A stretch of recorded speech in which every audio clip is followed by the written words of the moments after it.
Второй день подряд тема нашего ролика не меняется. Сегодня у нас вновь фронтовая сводка. Потому что ничего сейчас важнее нет. Мы не можем говорить о внутренней политике России, об экономике, о выборах, игнорируя самый главный факт – стремительное наступление Украины сразу по двум направлениям. Да, российское руководство может жить в вымышленном мире. Может жить там, где решаются вопросы о развитии туризма или о взаимном признании научных степеней с ДНР. Когда-нибудь наши внуки прочтут об этом в учебниках истории. И это будет разгрузочная минута на нудном уроке.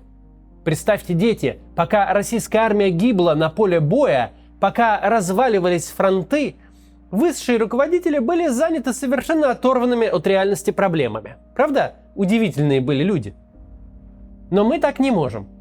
Даже смерть королевы Великобритании Елизаветы II – очень печальная новость. Но даже она для нас побочна в сравнении с тем, что сегодня происходит на фронтах.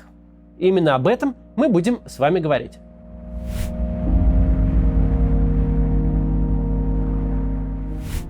Итак, мы окончательно вернулись в режим, когда утренние сводки с фронта безнадежно устаревают к полудню.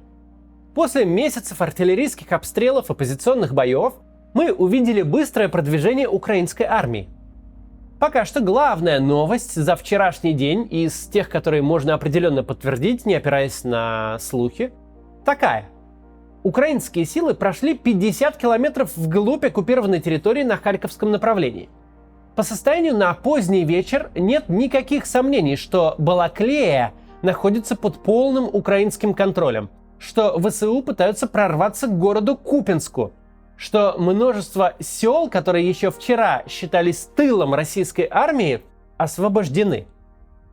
Такого стремительного продвижения мы не видели с первых дней войны, когда российская армия пыталась реализовывать свой блицкриг. Весь вчерашний день каждые несколько часов появлялись видео, как желто-голубой флаг поднимался над еще одним населенным пунктом. Что более всего удивительно, украинские войска, судя по всему, вообще не встречают внятного и организованного сопротивления. Судя почему именно? Хотя бы потому, что не бывает продвижения со средней скоростью почти километр в час, если есть какое-то сопротивление.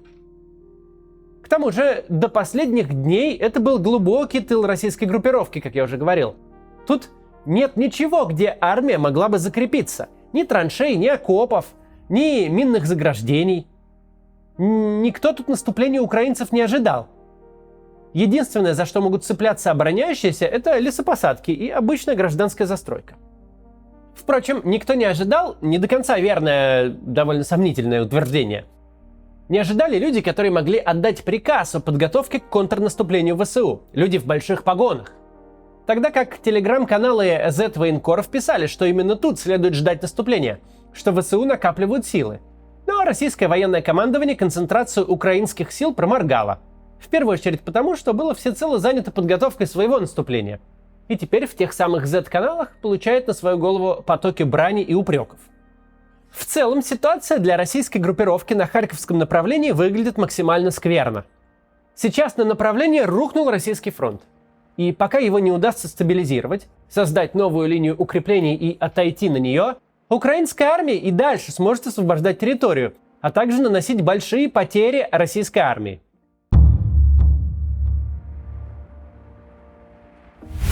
Главная оперативная задача этого наступления у Украины – перерезать линии снабжения между Изюмом и Купянском, которые являются важным логистическим узлом.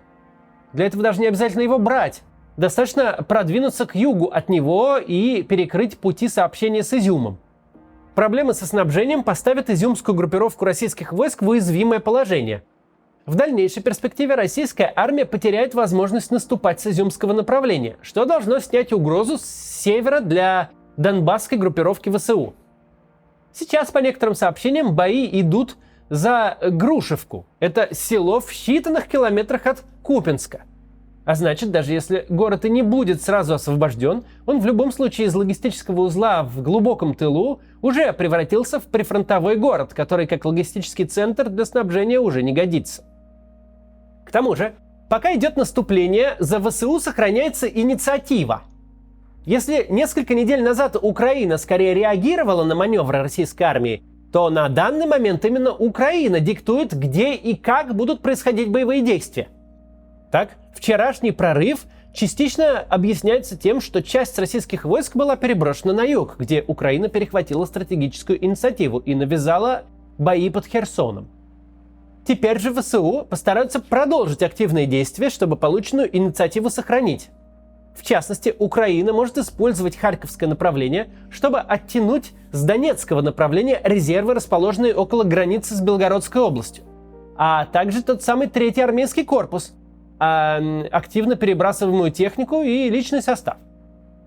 И даже если все оперативные цели будут выполнены, наступление украинской армии на Харьковском направлении может продолжиться и дальше. Причина тому уже не военная, а политическая. Российскому руководству не так и страшно потерять оккупированные территории в Харьковской области. В отличие от Донбасса, Херсонщины и Запорожья, оккупационные власти не успели объявить регион своим, не провозгласили Харьковскую Народную Республику, не пообещали жителям оккупированных территорий присоединения к России.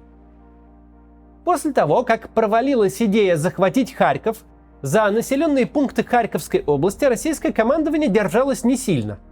Так, еще в мае Россия покинула ряд населенных пунктов близ Харькова, не выдержав обстрелов и давления ВСУ. По факту Харьковщина сейчас единственный регион, из которого российская армия может отступить. Объявить, как и в случае с Киевом и Черниговым, что, мол, Харьковская область никогда не была целью спецоперации, а разрушали мы этот город и область полгода. Так, просто исключительно для отвлечения.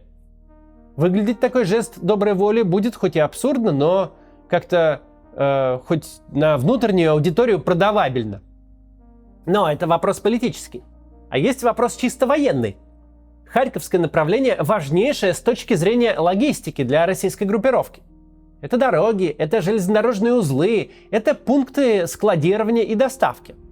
Если украинская армия выполнит самую оптимистичную свою задачу, отрежет от снабжения изюмскую группировку и лишит боеспособности один из флангов российской армии, то на войне в целом можно ставить крест. Имея наступление на двух важнейших фронтах, на Харьковском и на Херсонском, никаких самостоятельных операций российская армия уже проводить не сможет.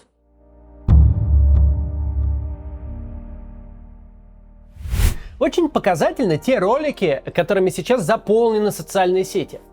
Когда всплыла Буча, когда выяснилось, как российская армия ведет себя на оккупированных территориях, независимые эксперты говорили, речь не только о соображениях общего гуманизма и адекватности какой-то. Война ведется не только пушками, война идет за сердца людей. И если вы позволяете своим военным проводить карательные операции, то земля будет гореть у них под ногами.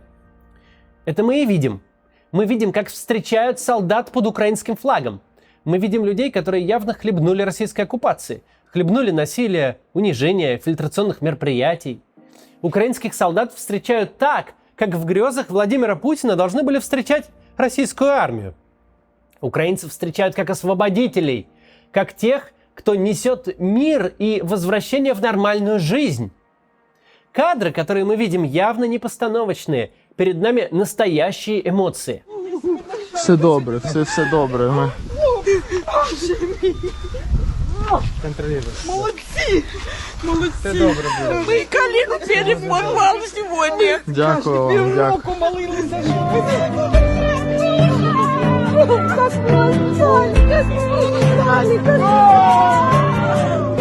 Ура!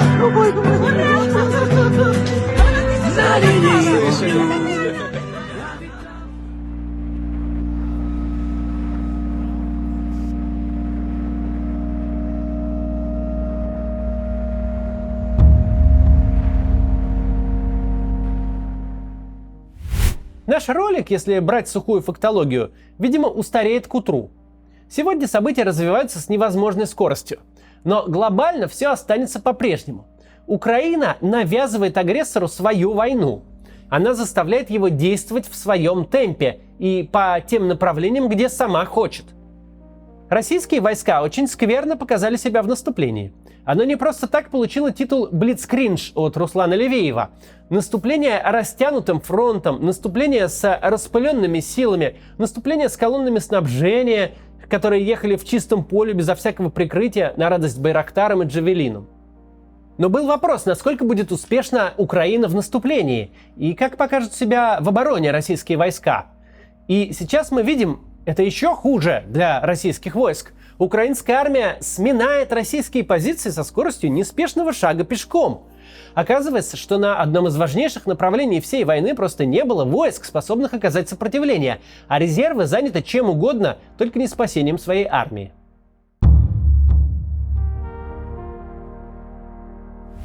Тем временем мы наблюдаем занятное явление. В начале войны все было ясно. Есть противники войны, большинство из которых пришлось срочно покинуть Россию, и есть ее публичные апологеты, официальная пропаганда и бесконечные Z-каналы, в которых выступают как внештатные пропагандисты, так и люди, реально находящиеся рядом с передовой.